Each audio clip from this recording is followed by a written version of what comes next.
اهلا بيكم في حلقه جديده من حلقات ام كي فرونت اند اكاديمي.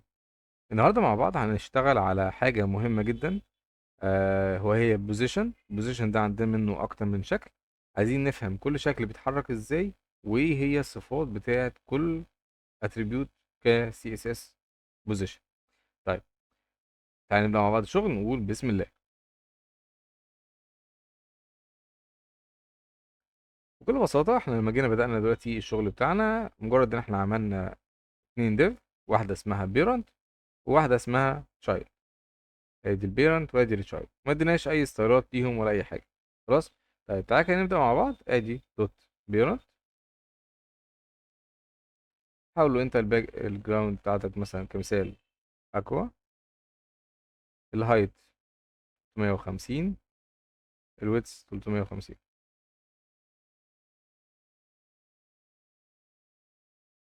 بالشكل ده. يبقى انا كده حددت اول ديف عندنا. طيب تعالى كده ندي برضو الديف التانية شويه ستايل. ادي دوت تشايلد. الهايت بتاعه هيبقى 50،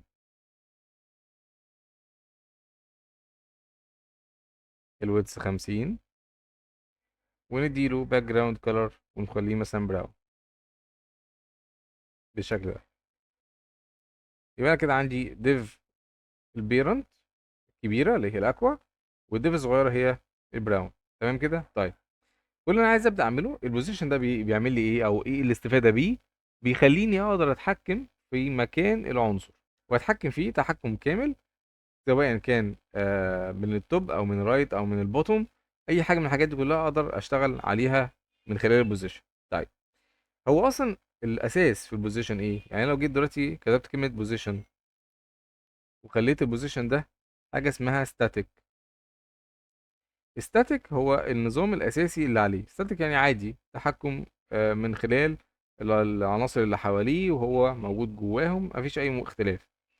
فكلمه ستاتيك نفسها يعني بيديله مكان اللي هو موجود مكانه. يعني لو طلعت الديف دي فوق كده هيبقى فوقيها، لو نزلتها تبقى جواها عادي، يبقى مكانه الطبيعي اللي هو اصلا مكتوب في ال HTML. طيب، يبقى كده البوزيشن ده خلاص انا عرفته، فده البيرنت. طيب، اول بوزيشن معانا هو بوزيشن ريلاتيف.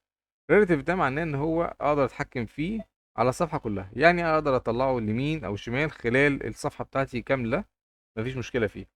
خلاص. ونفس البوزيشن ابسولوت، الاتنين بيدوا نفس النتيجه. خلاص. طيب، لو هما الاتنين بيدوا نفس النتيجه، ازاي او ليه عملناه؟ ليه عملنا الابسولوت وليه عملنا الريلاتيف؟ بكل بساطه انا لو جيت هنا عملت ابسولوت، وعلشان ابدا احرك العنصر، هو خلاص كده اتسيف معايا بس انا لسه ما حركتوش. طب اقدر احركه بايه؟ اقدر احركه بالتوب والليفت والبوتوم والرايت. فانا هقول له مثلا كمثال انا هخليك انت الليفت مثلا 200 او 100 بكسل. خلاص، يبقى هو كده اتحكم جوه الديف بتاعته. طيب لو اديته دلوقتي حاجه اكبر او رقم اكبر من الديف البيرنت، خليته 450، هيطلع بره الديف عادي جدا، مفيش اي مشكله. ده كده ايه اول جزئيه. طيب لو انا اديت دلوقتي البيرنت بتاعه بوزيشن وقلت له انت بوزيشن ريلاتيف، يعني انا خليتك تبقى انت الاساس بتاع التشايلد اللي جواك، يبقى انت العنصر الاساسي.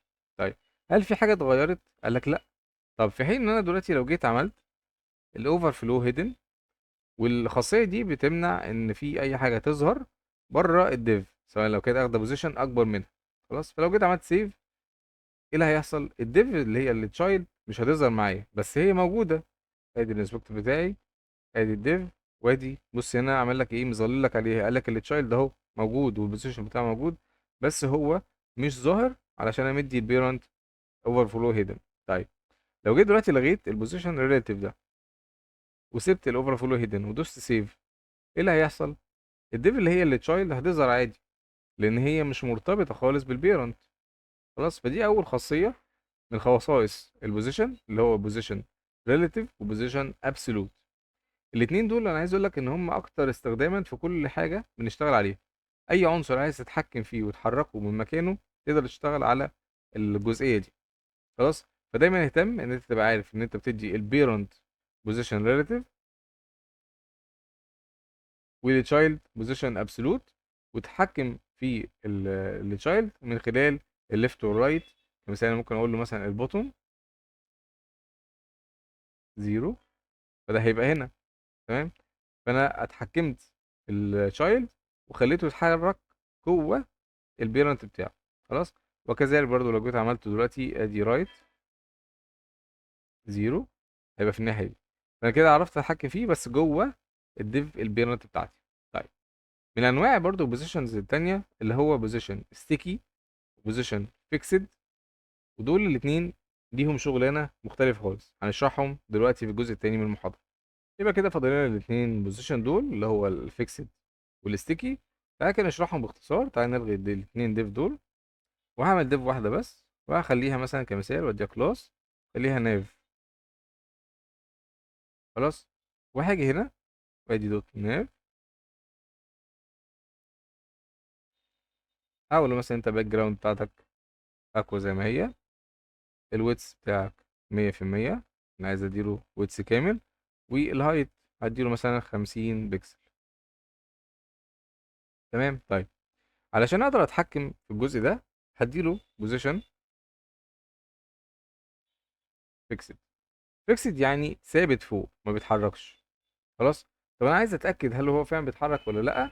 تعالى اثبت لك ده. تعالى نغير البادي ونعمل له هايت، خليه مثلا 500 في اتش علشان يبقى فيه سكرول كده تحت يعني. وعشان اتاكد ان الكلام بدأ يشتغل معايا هقول له باراجراف، وهقول له لورم مثلا 1000. تمام. هخليه الكالر بتاعي ادي كالر وايت. تمام. لو جينا دلوقتي عملنا سكرول داون، الكلام كله موجود والناف ده بتاعي متثبت فوق. طيب لو انا اديته دلوقتي فيكسد على التوب بتاعه او فيكسد فوق، فانا ممكن اديله توب 0 بحيث انه يبقى ايه لازق في السقف، وادي ليفت 0 عشان يبقى ايه اخد معايا الجزء ده. وطبعا ممكن نستغنى عن الاتنين دول باختصار ونعمله انست 0، الاتنين يدوا نفس النتيجة. خلاص. فانا كده بالنسبة لي انا حطيت الديف معين بشكل معين فوق خالص، هو ده يشتغل على الناف بار، وبدأ ان هو يبقى ثابت معايا ما بيتحركش طول ما انا بعمل سكرول، هو موجود معايا. يبقى ده اول بوزيشن اللي هو بوزيشن فيكسد. خلاص. ممتاز جدا. طيب، عايزين ناخد دلوقتي العنصر الاخير بتاعنا اللي هو ستيكي. ستيكي يعني يعتبر كأنه لزق معايا. خلاص. طيب نستخدمه ازاي بقى عندنا طالما هو بيلزق في مكان معين؟ هل ينفع معايا ان انا اشتغل بيه في نفس الناف ده؟ قال لك ستيكي يشتغل معاك بنفس الموضوع، مفيش اي مشكله ولا اي اختلاف، وهيدي معاك نفس النتيجه. بس الميزه اللي هنا انه اخد حيز بتاعه. تعال نرجع للحته دي تاني. لو جيت دلوقتي عملت له فيكسد، بدايه الكلام من فوق، في هنا كلام انا مش شايفه. تعال نقلل الاوباستي بتاعته. شايف الكلام بادئ منين؟ الكلام بادئ على الايه ناف نفسه. انا مش عايز كده، انا عايزه يبقى ايه ستيكي.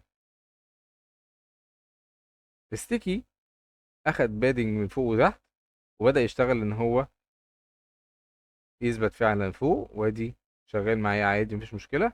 وده اكثر استخداما من الفيكسد. يبقى الستيكي افضل من الفيكسد في الحته دي.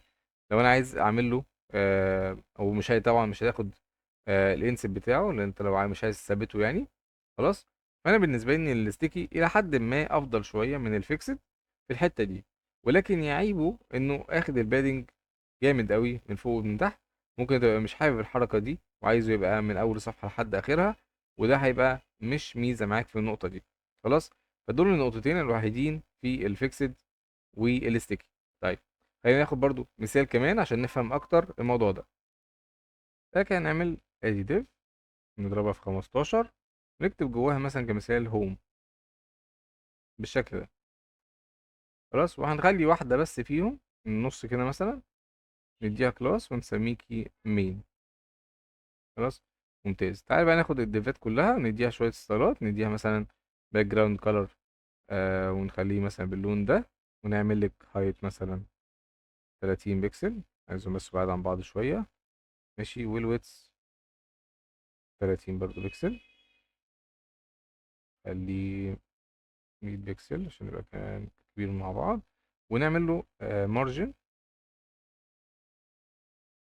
30 بكسل. تمام. ماشي، نخلي بس بدل الهوم دي نخليها مين، ونخلي التكست بتاعنا نخليه بلاك تاني، ونعمل تكست الاين ست. يبقى دي كده الشكل بتاعنا اللي موجود معانا. خلاص. طيب المين فين؟ خلينا ندي المين ده ادي دوت المين. اقول لك مثلا ان انت باك جراوند كلر عشان بس يبقى مختلف، نخليه مختلف اكتر، انت لونك احمر بالشكل ده. خلاص. يبقى انا عندي النقطه دي حمراء بالنسبه لي، اللي هي المين ده اللي انا عايز اشتغل عليها. طيب تعالى كده نديها بقى ادي البوزيشن ونخليها ستيكي. بعد ما اديله البوزيشن ستيكي المفروض ان هو يثبت معايا فوق، صح كده؟ طيب تعالى كده نعمل سكرول داون. طيب ما حصلش فيه اي حاجه، وده بسبب ان احنا ما اديناهوش بوزيشن معين غير الستيكي. المفروض ان انا بعدل البوزيشن ستيكي، اعمل له توب مثلا زيرو، بحيث ان انا لما اجي اعمل سكرول يثبت معايا هنا. خد بالك، بص المين هو اللي موجود لسه ما زال معايا. يبقى انا لما اطلع فوق لما انزل تحت اعمله ستيكي فين؟ في التوب بتاعي. خلاص.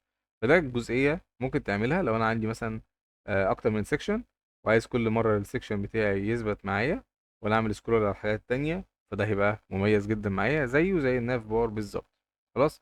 طيب هل انا ممكن اديله بوزيشن تاني او اديله مكان تاني؟ قال لك اه ممكن تديله مثلا بدل توب زيرو خليه مثلا 10 بكسل، هيثبت معايا برضو اول ما يجي عند المكان بتاعه. خلاص. طيب لو جيت دلوقتي اديته بقى فيكسد. فيكسد هو مغطي على العنصر اللي وراه زي ما اتفقنا قبل كده. خلاص. فالفيكسد بتاعنا مغطي على العنصر اللي وراه بس هو برضو ثابت معاك. فده نفس الفكره بتاعت الفيكسد والستيكي، ولكن بطريقه مختلفه. اتمنى تكون فهمتوا الجزء ده كويس جدا لانه مهم جدا تبقى عارفه. لو في اي استفسار او تفاصيل عايز تسال عليها ابعت لنا على صفحتنا MK Web Solutions، او من خلال الواتساب، او من خلال الصفحه بتاعت القناه MK Frontend Academy.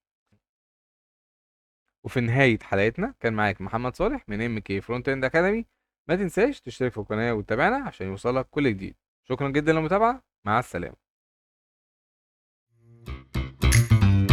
The right MK for Web Solutions.